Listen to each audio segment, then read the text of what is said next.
I'm Chris Berman. Let's get straight to the action. In our first game this week, we had the Buccaneers win by a comfortable margin. In a long-standing NFC rivalry, we had the Giants pick up their 8th win of the year.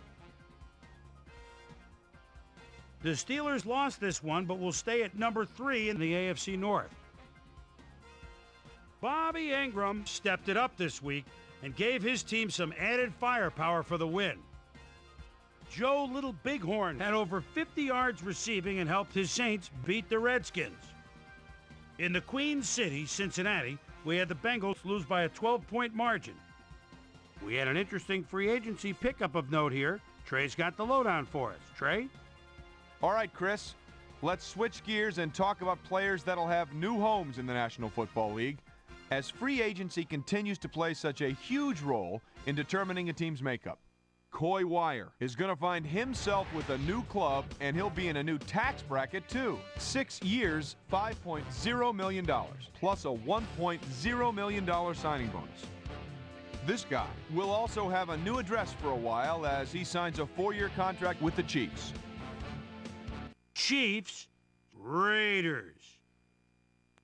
Eric Warfield set to receive the kick at his own 20. Actually will be inside his 20 to the 19. Gets a little wall to the right with a spin move. Now goes back down the left-hand side. And they're sleeping on defense. He could go all the way.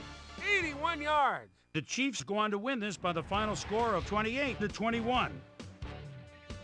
Down in Alltel Stadium, we had the Jaguars edge their way to a narrow 3-point win.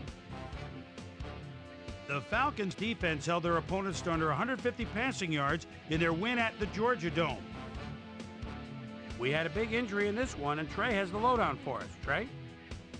All right, Chris, thanks.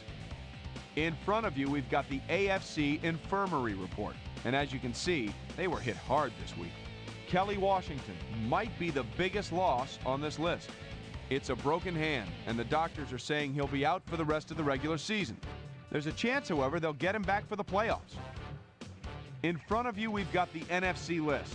And as you can see, they could form their own mash unit. LaCharles Bentley is probably the one that most leaps out at you. A hairline fracture of the arm is the initial report, and the doctors are saying he'll be out for the rest of the regular season. There's a chance, however, they'll get him back for the playoffs. On to the serious news of the week. Casey Wegman is officially on injured reserve.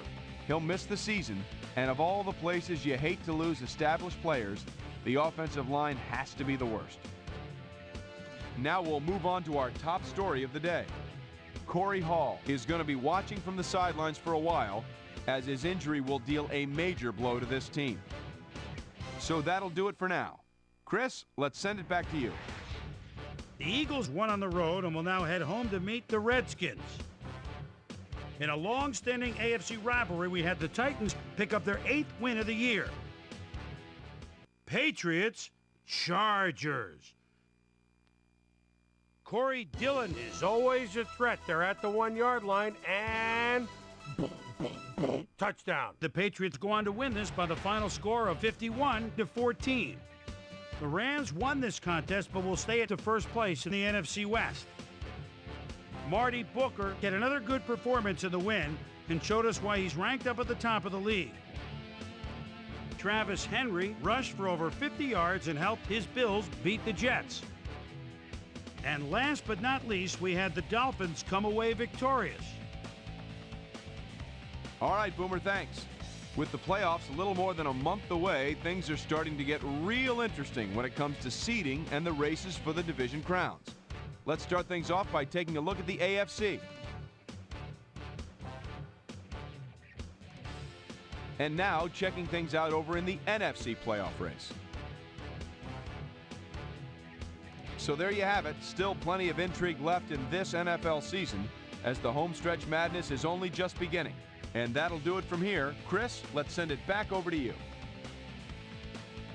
So that'll just about do it. But before we go, I'm going to toss out a few game balls to my prime-time players.